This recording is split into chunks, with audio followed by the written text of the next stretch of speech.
My psychotic younger sister slept with my older sister boyfriend. My spoiled and entitled younger sister, Millie, slept with my older sister Hazel's boyfriend. This betrayal sparked a chain reaction that would irrevocably alter our family dynamics. After Hazel severed ties with Millie, a thick tension permeated our home. Millie, the golden child, remained shamelessly unrepentant, even going so far as to date Hazel's ex. Hazel struggled immensely in the aftermath. For months, she called me daily, her voice choked with raw emotion as she poured out her pain and confusion. We were each other's anchors during that difficult period, offering unwavering support and understanding. Eventually, Hazel healed. She found love with a kind, compassionate man named John, who understood her past trauma and treated her like a queen.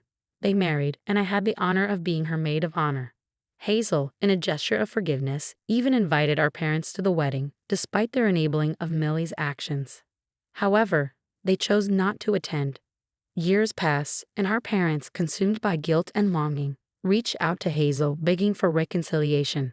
Hazel, ever the forgiving soul, agreed to meet for dinner, bringing John along.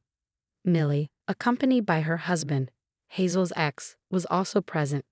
Throughout the evening, I couldn't help but notice Millie's attempts to cozy up to John, her flirtatious glances making me cringe. John, however, firmly rebuffed her advances. During the dinner toast, Millie, in a blatant display of audacity, stood up and declared how lucky she felt to be there. She then turned to Hazel, her voice dripping with Fox sympathy. "Sis, I know it must be hard for you, your ex being my husband now, but thank you for your blessing. I know it must be hard for you to be here, knowing how hard it was for you to compete with me, but I applaud your bravery." This was the moment Millie's world imploded. John, a former Marine, rose to his feet, his voice booming with righteous fury. "How dare you insult my wife?" he roared. "You think you're so special because you were a miracle baby. Guess what? I was a miracle baby too, but I don't go on about it like you do. You're a pathetic woman, Millie. Your only achievement is something that was accidental. What else do you have to show for yourself? Everything you have was borrowed from my wife. Even your pathetic husband, who spent the entire evening hitting on every female cousin in this room. You're so annoying, even your own husband doesn't like you. You know what the truth is? You have nothing and you are nothing. You're so shameless and pathetic that you tried to hit on me. You already got her ex, and now you want her husband. I would rather die than be with a woman like you. Your personality is worth a paper bag. You've always been jealous of my wife because you knew you'd never be as amazing as she is. That's why you stole from her, because that's the only way you could have what she had. Nobody likes you and nobody loves you. How does it feel to know you're going to die alone? Is it nice? Do you sleep well at night knowing there's not a single person in the world who would take a bullet for you? Nobody effing cares about you, Millie." Millie dissolved into tears, her carefully constructed facade shattered. Our parents and relatives were stunned into silence. My parents, however, instead of acknowledging the truth, turned their ire on John. "Well, aren't you going to do anything, Hazel?" they demanded. Hazel, cool and collected, simply shook her head and left with John. Even my cousins, who had always been more sympathetic towards Millie, were speechless. I, on the other hand, couldn't help but chuckle into my wine glass, the sheer absurdity of the situation washing over me. The fallout was immediate and explosive. My parents, particularly my mother, were apoplectic. She paced the house, sobbing and clinging to Millie, while muttering about how much she hated John for his outburst. Millie's husband, a cowardly man, avoided his wife, seeking solace in conversations with me, further highlighting his pathetic nature. A few days later, I visited Hazel and John. "Are you okay?" I asked, concerned. "I'm fine," she replied, a wry smile playing on her lips. "Mom and Dad have been demanding we apologize to Millie. Apparently, everything John said was extremely hurtful and has totally crushed Millie's self-esteem. They even claim she's contemplating suicide. According to them, Millie will take her own life unless we apologize and pay her and her husband for the emotional trauma they've endured." Hazel's laughter echoed through the room, a sound of pure, unadulterated relief. "They want us to apologize for the truth and pay Millie? Why should we?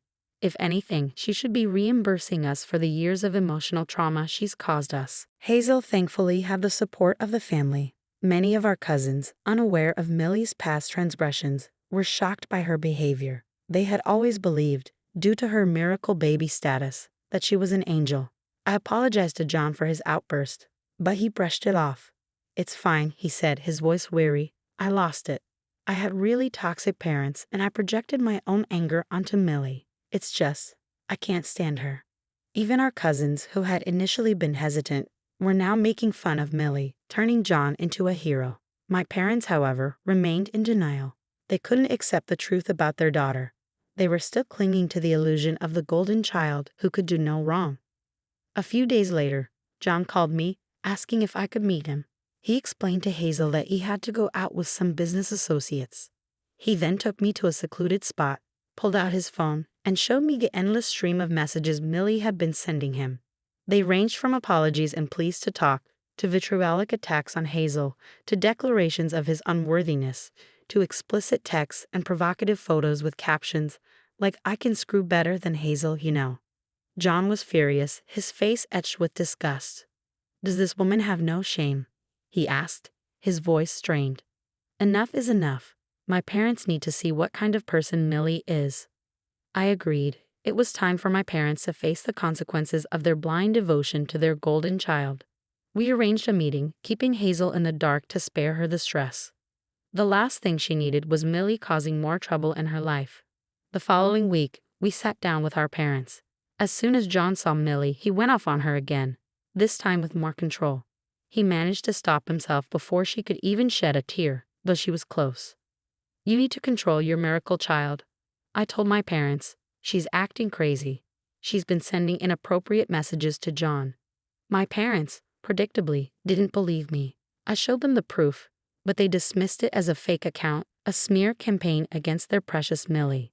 Millie, of course, played the victim, claiming it was all a lie, a malicious attempt to defame her. Millie's husband, the ever-present Dutchebag, tried to intervene, snatching her phone and discovering the messages.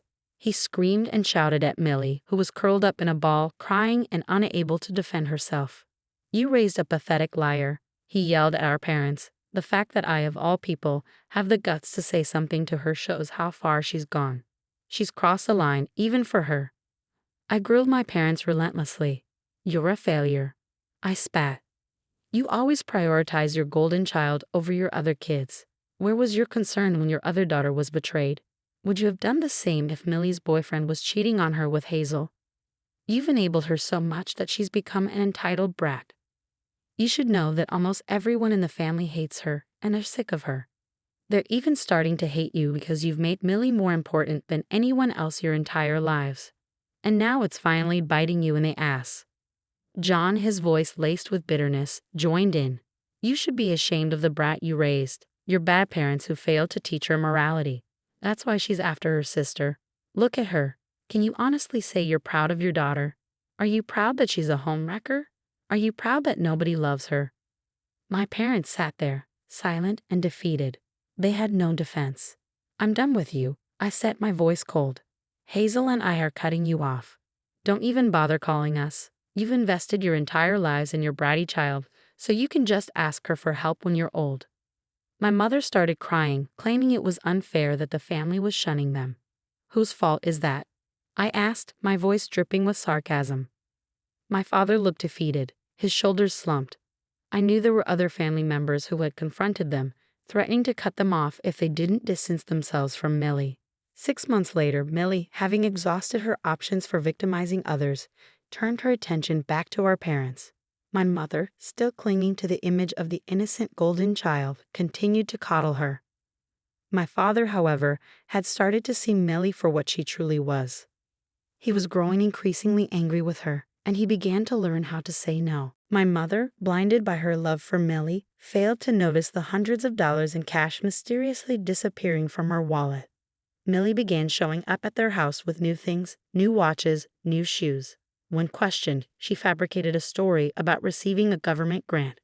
My mother, gullible as ever, believed her.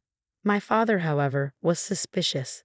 It took time, but he finally accepted the horrifying truth. His own daughter was stealing from him. He decided to test his theory. He bought a camera and set it up in their room. The next time Millie came home with new things, he reviewed the footage. He saw Millie taking what looked like $100 from her mother's wallet. He confronted Millie. The crocodile tears started flowing. She was sorry she'd never do it again. She felt so guilty. She desperately needed the new makeup, she explained. After much back and forth, my father, with my mother staying out of it, decided to kick Millie out of the house. Millie, of course, protested, but my father physically dragged her and her belongings out. Millie desperately called for my mother, who was heartbroken by the betrayal. She told Millie, "After everything we did for you, we ruined our relationship with everyone for you. We were stupid for that. I regret it now. I never want to see you again." Millie, homeless and ostracized, called both me and Hazel. She even tried to camp out in front of Hazel's door overnight before Hazel called the police. When she called me, I simply laughed and hung up. I wanted nothing to do with her. My father, however, reached out to me, begging for reconciliation. He told me everything that had happened. I couldn't help but feel a pang of sympathy for him. My parents had lost everything, and while it was entirely their fault, they were still my parents. I wanted them to be happy, despite everything they had put Hazel and me through. At least they had each other, and they were on a path to mending their relationship. After watching full story, we'd love to hear your thoughts. Please leave a comment below. Also, don't forget to like, subscribe for more awesome stories like this. Stay blessed and healthy. Thank you for watching and see you in the next story.